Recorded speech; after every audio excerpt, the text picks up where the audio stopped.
lang din po ng Sikit Joy, yung Sikit Inasal natin. May Diwata Sikit Inasal, may Diwata Sikit Joy. So, nandito po yung inasal. So karon tinuod daw na ang Diwata Paris lamig daw kuno so kana tuwan taon so ahong kay 200 kay para jud shoot jud na tinuod daw lamig kay gilihan is mga tao sa nagenen niya pudri is kan taas sa mile kay kakawot na ko alas 5 naman to. So wala na ko naka linya tigtaas kay kanang gamay ra pa gamay pa kay tao ba pakitakhan pero pag abot pito alas 6 grabe kaninya tulud dugay kay buwan di na alas 3 kuno linya na paingon sa ko alas 3 30 minutes dahil taman day.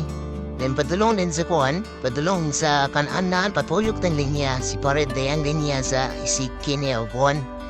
Tapos mo ito rin may kanang ang pila-pila din mo, ang bitong nailahi, pero karon palantaw din natin na tinuudyo din daghan kay tao, no? Parisa nung sa gano'n kung mabuhat at parisa sa baling hasag, abat lang, ang kimang awat. Bisig yun na good. I-try na to, basta hindi ay bito ang nabito na yung joke lang na ako lang nang lagan ni harong malanto po niya na tinuod yun yung nakita sa Facebook no na tinuod yun siya na daghan kayo tao idumog siya mga kasaklasing tao kay kawag mo ang mga tao dyan lahi ginistoryanan so tudunggan ako no mga Ilocano mga taga Batangas mga taga laging lugar kay sabado man ron so daghan kayo yun nagdayo kay para lang yun mulantaw sa iyaha o mga taon niya. So, ang mga customer na niya, hindi gini siya pure dito sa Manila. Mga dayuhan yun na sila. So, tekan po kay vlogger kanina, no? Kahana po dito, nakisabay ko, na mo ito nakalive ko kanina. Pero tinuod yun dahil na kanang barato rin ang pagkaumonang.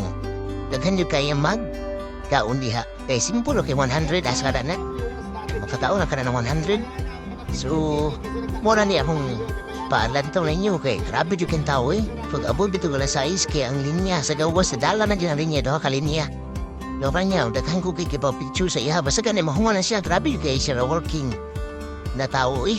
Kung kay yung trabaho ba ka nagandaga, manawildo pa. Pag amang panawildo, mo papicture sa mga tao. Tawuduho ka sa mga tao dyan eh. Pero abito na niyo, muna siyang situation pagkagabiin na. Hindi ba nga yung mga pumulitip mo ngayon? Kaya ganito siya.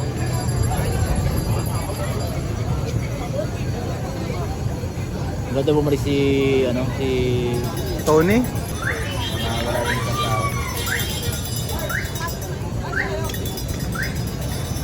Baka matulog na.